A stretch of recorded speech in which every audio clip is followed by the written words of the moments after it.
좋아요, 구독. 이어서 종가 베팅할 섹터를 좀 넘어가서 살펴보겠습니다.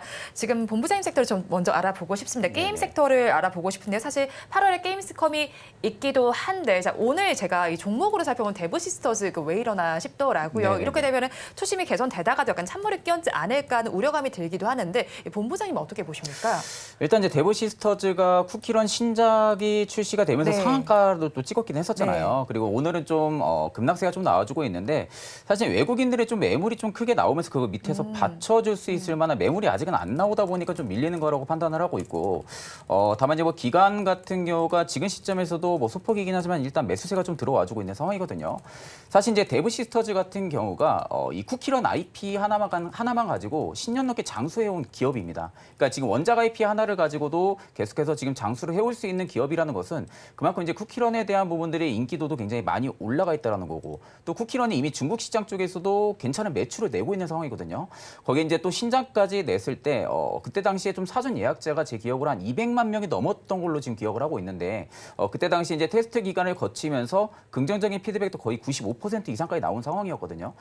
그렇다고 하게 되면 실질적으로 지금 주요 기업들 같은 경우가 하반기에 신작 모멘텀이 대량으로 대기 중인 상황입니다. 워낙 이제 게임주들 같은 경우 개인 투자자분들도 많이 물려 있는 섹터 중에 하나이긴 할 텐데 그간 뭐 한한령 부재라는 그리고 이제 신작에 대한 부재 이런 이슈들이 전반적으로 게임주들 좀 많이 내려왔던 부분들도 있습니다.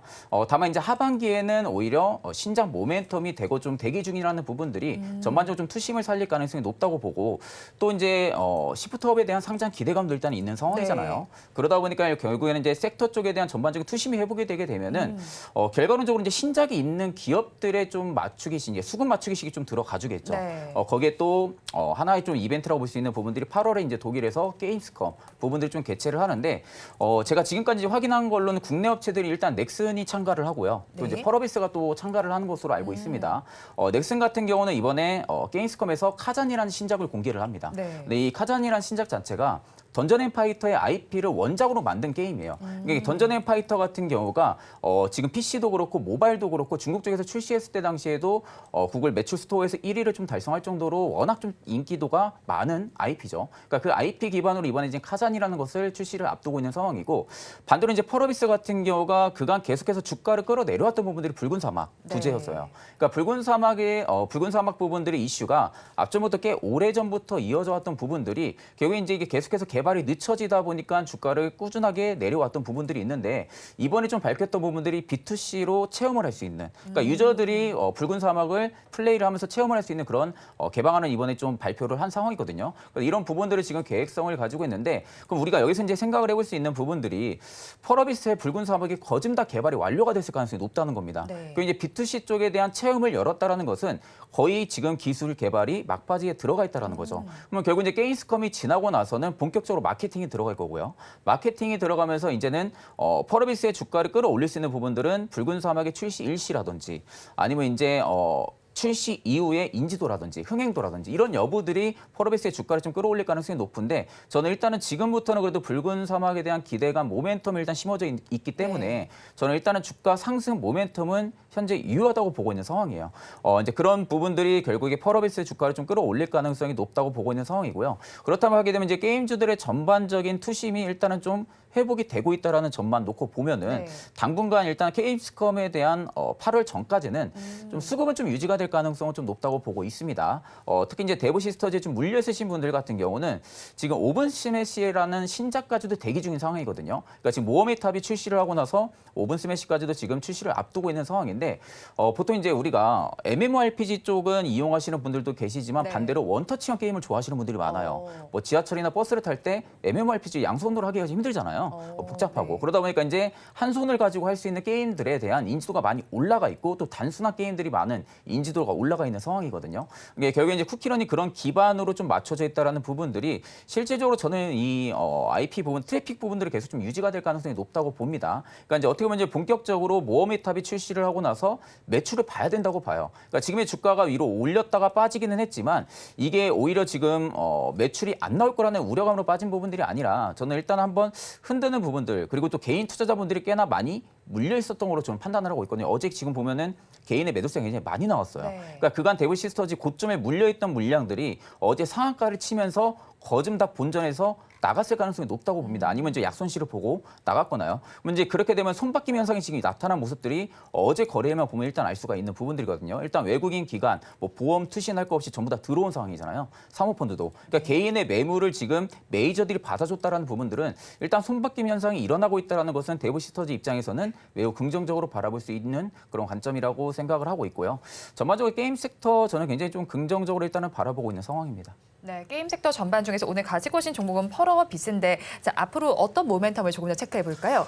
이제 일전에 말씀드렸다시피 붉은 사막이 가장 좀 중요할 거라고 네. 보고 있고요. 또 이제 이미 검은 사막 같은 경우가 PC는 업데이트를 안 해서 좀 매출이 낮아지긴 했어요. 근데 네. 다만 반대로 이제 모바일 쪽 같은 경우는 바람의 나라라고 해가지고 신작에 대한 이벤트 부분들이 좀 진행이 되고 업데이트를 진행을 하면서 리뉴얼을 이제 전부 다 거쳐나가면서 매출이 반등을 해줬거든요.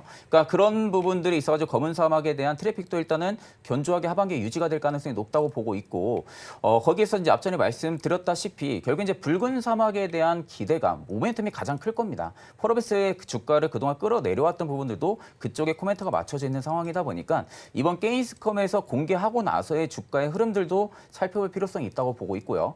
그리고 지금 전반적으로 바닥을 잡고 나서 계속해서 추세가 위로 쓰고 있는 모습들이 판단이 되고 있는 상황인데 일단 저는 붉은 사막 이슈로만 주가를 좀 꽤나 많이 끌어내려왔다고 생각을 하고 있거든요. 그렇다고 할 경우에 지금 매물대가 좀 많이 물려있다고 하게 되면 5만 9천 원대, 6만 원대 이 레인지 박스권이 매물이 좀 가장 많을 거라고 생각이 듭니다. 아마 이 부근대의 펄어비스가 일단 도착을 하게 되면은 한 번에 좀 저항을 받을 가능성은 높지만 여전히 뭐 붉은 사막에 대한 모멘텀이 정말 강화가 돼 있다 하게 되면은 여기 매물도 좀 강하게 돌파해줄 가능성이 좀 높다고 보고 있거든요. 그렇기 때문에 일단 저는 펄어비스 같은 경우는 꾸준하게 좀 들고 가볼 수 있는 그런 자리이다. 이게 이제 바닥에서 딱 보면은 많이 올라온 것처럼 보일 수 있어요. 네. 다만 이제 중장기 평을 이제 막 돌파를 해주고 있는 상황이거든요. 그렇기 때문에 이런 관점으로 볼 때는 저는 일단 추세는 계속해서 유지해줄 가능성이 좀 높다라는 관점으로 좀 말씀해드리고요.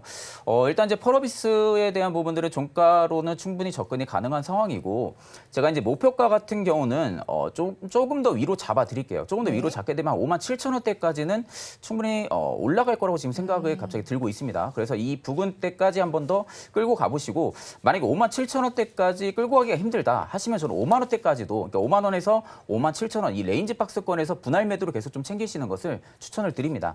그리고 이제 손절가 같은 경우는요. 제가 이제 3만 8천 원에서 4만 원대 이 라인으로 좀 잡아드리도록 하겠습니다.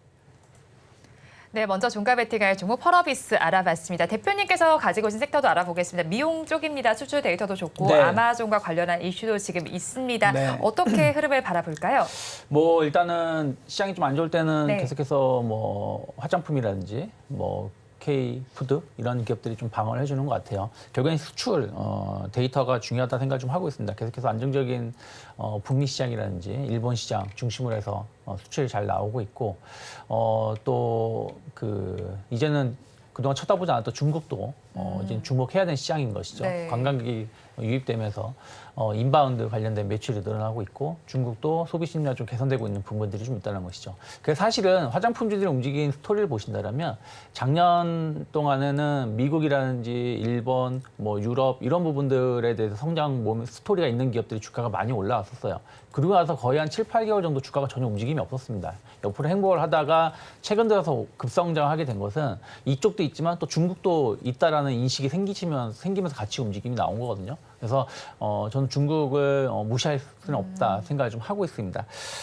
그리고 이번에 이제 아마존 K뷰티 셀러데이 이제 뭐 이런 행사를 하는데 이게 네. 얼마나 효과가 있을지 뭐 의구심은 있을 수 있겠지만 어쨌든 아마존이 우리나라 화장품 업체를 눈여겨보고 있다는 것 자체만으로도 브랜드 이미지가 개선될 수 있다는 생각을 좀 하고 있습니다. 그리고 최근에는 판매 루트가 많이 변화가 되고 있죠. 예를 들어서 예전에는 방문 판매 뭐 이런 식으로 판매가 됐다라면 지금은 온라인 판매라든지 자체 플랫폼을 통해서 판매가 되고 있는 부분들 그러다 보니까 오히려 백화점에 들어가는 제품보다 다이소라든지 네. 뭐 코스트 같은 데 들어가는 제품들이 오히려 더 이슈가 더 되는 거 있는 거 아니겠습니까? 그래서 그런 부분들 감안한다라면 이 아마존 행사가 저는 꼭 일회성으로 끝날 가능성은 적다는 생각을 좀 하고 있어요. 그래서 화장품이 지금 막 접근하기에는 좀 부담스러울 수 있겠지만 여전히 저는 저평가되어 있는 기업들이 많이 있기 때문에 그러한 기업들을 선택해서 대응해 보시면 충분히 좋은 결과 볼 수 있지 않을까 생각하고 있습니다. 네, 그 중에서는 이제 파마 리서치를 가지고 오셨는데 네. 미주란 힐러로 좀 유명한 기업 아닙니까? 그렇죠. 여성들의 가장 뭐 받고 싶은 제품 리쥬란 근데 맞으면 아파요. 엄청 아프다고 네. 하죠. 이게 왜 아프냐면 알갱이가 커서 입자가 네. 커서 그렇다고 해요. 그래서 요즘엔 뭐 수면하고 이제 네. 맞는다고 하는데 어쨌든 리쥬란이 엄청난 성장을 보여주고 있고요. 네. 또 중국 진출에 대한 어떤 기대감도 있습니다. 올해 아마 허가를 받아야 될 거예요. 그래서 중국에 대한 어떤 이게 만약 연말 정도에서 이슈가 된다라면 충분히 새로운 성장 모멘텀을 가져갈 수 있고요. 그리고 이제 리쥬란 화장품 있죠. 리쥬란도 이제 그 리쥬란 제품을 기반으로 해서 화장품 네. 이 라인업이 상당히 많이 있는데 요즘에 보면 이제 선케어 제품들이 계속해서 좀 주목을 받고 있는 것 같습니다.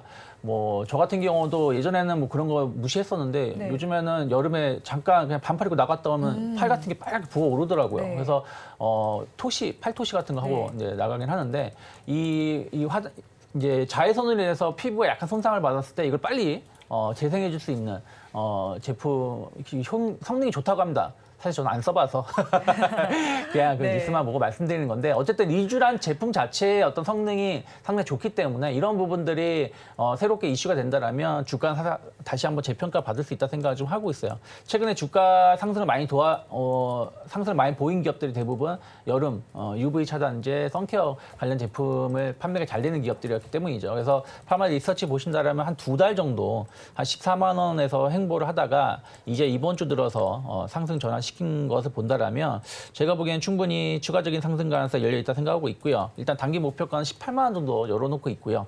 13만 5천 원이 크게 이탈하지 않는다라면 저는 분할 매수 관점으로 접근해 볼 수 있다 판단하고 있습니다.